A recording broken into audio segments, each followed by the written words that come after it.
Columbia where legends are born. Wildcats hustling, ready to adorn. Athletes train hard, we grind every day.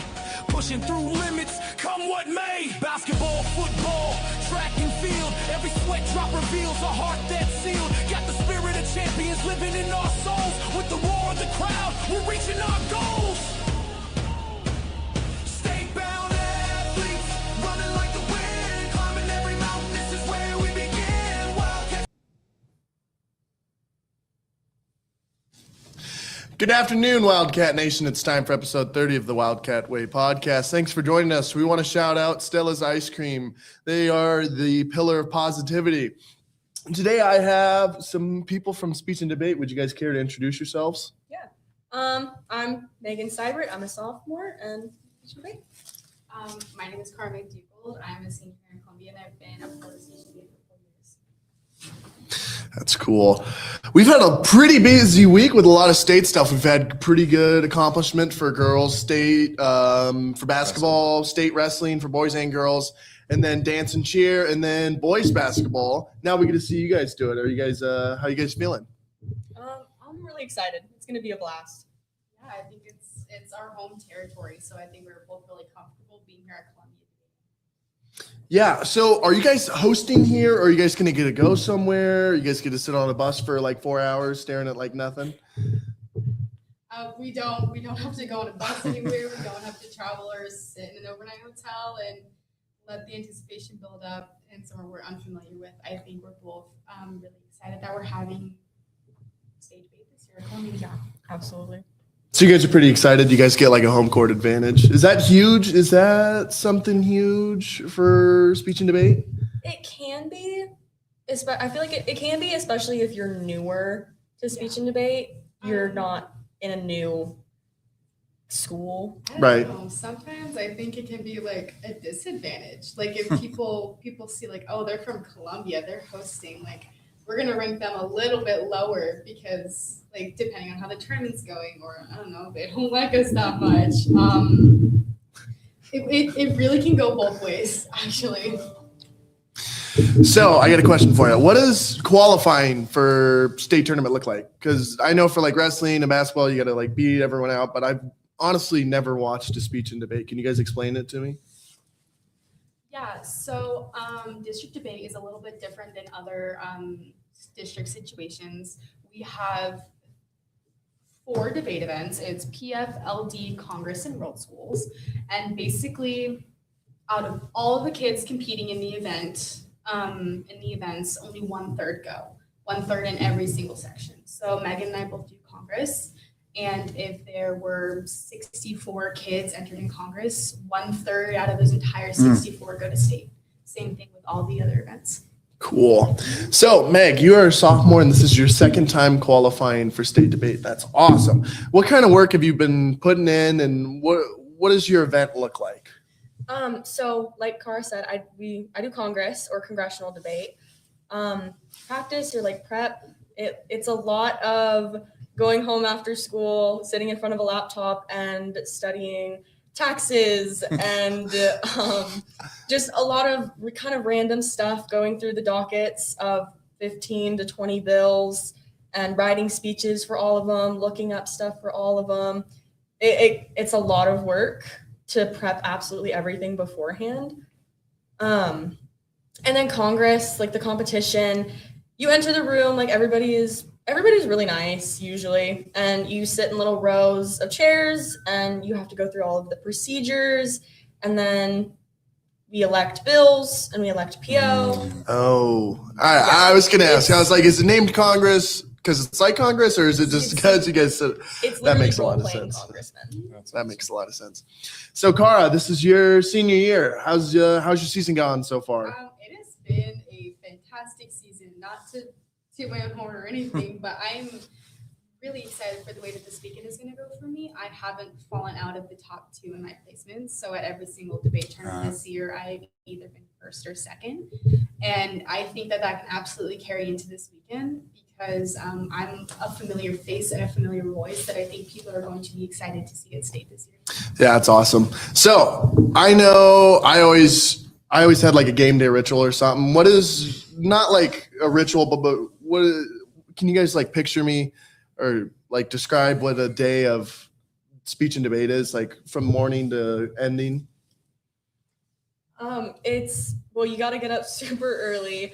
It's usually anywhere from 5 to 6 o'clock in the morning that you have to get up, and you got to get in your super nice formal outfit and make sure you have everything. Definitely have to pack food, drinks, things like that. And then usually we travel for tournaments, so usually we show up at Columbia, we get on the bus, and then usually we're all still prepping and working and talking about competition, grinding out the last couple of things we got to do. Away tournaments, one of our competitors will blast like Taylor Swift on the speaker. And then we show up to the school and we go inside the cafeteria, we get our table, it's more prep, and then most of us will converse with other teams because most of us know pretty much everyone from other teams and we're all friends. And then we go to our rounds, sit in a classroom for a really long time, have like little breaks in between, and then we get out for lunch. And then usually we have more rounds, and then we get out and the anticipation really settles because that's when you find out if you go to finals. Yeah. Or waiting for awards, which are always late. Yep. Sounds crazy. So you kind of described some skills there. Can you explain what help you on the outside, like for jobs later down the life or even for college? Yeah, so I'm going to college this year. I got accepted as the college I wanted. I feel like speech and debate was definitely a very big push factor in being accepted into the college I wanted to get into. Public speaking is one of the number one fears that people have, and speech and debate really gets you out there to be able to speak not only like with your voice and just getting comfortable, but for things that you want to advocate for.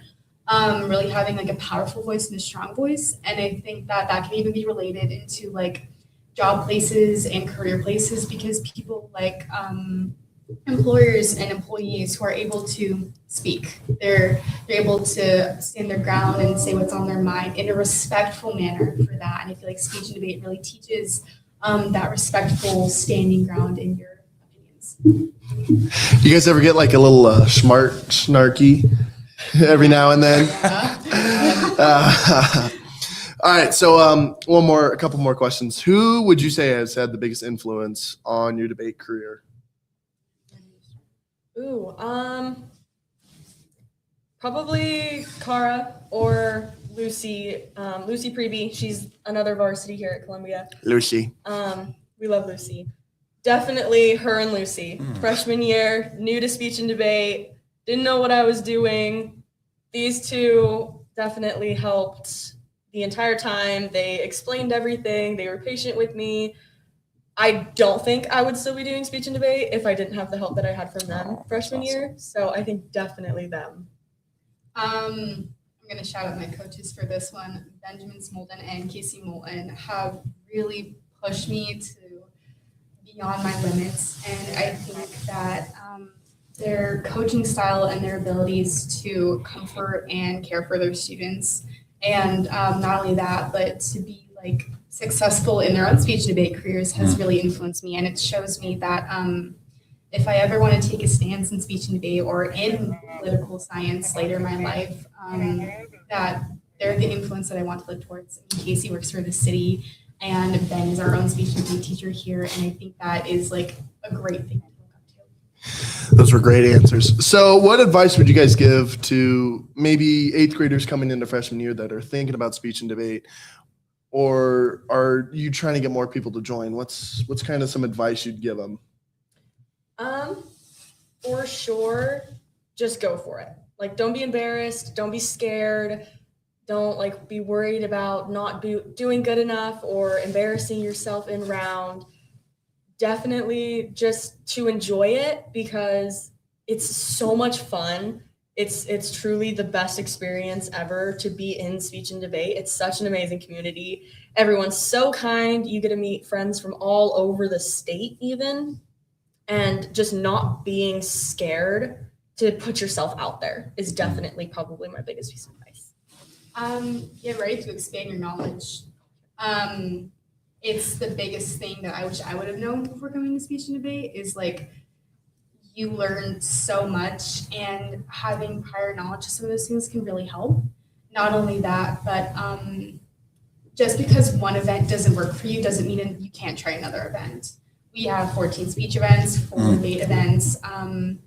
Don't get disappointed if something doesn't happen the way you thought it would, or if you don't like an event. Our coaches are always willing to help you change events, and I think that's the great thing about speech and debate is that it isn't like other activities or other sports where it's one thing at one time. Right. It's always basketball. It's always soccer. If you don't like it, I mean, that's yeah. In speech and debate, you have so many options to express your opinions. That's awesome. So how can interested supporters come and watch you guys this weekend? What's the itinerary look like? All right.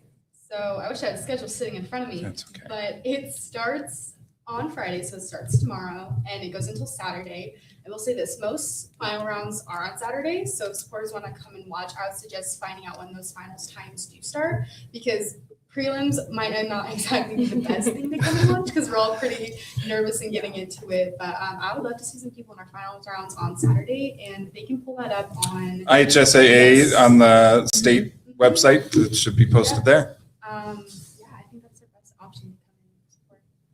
Cool. Well, you heard that, Wildcat Nation. Thank you, Cara and Meg, for speaking with us. Good luck to you both this weekend. Just a reminder, Friday we begin our spring break, so take the time to get some rest, be safe, and be ready to come back Monday. Thank you, Wildcat Nation. Have a great spring break.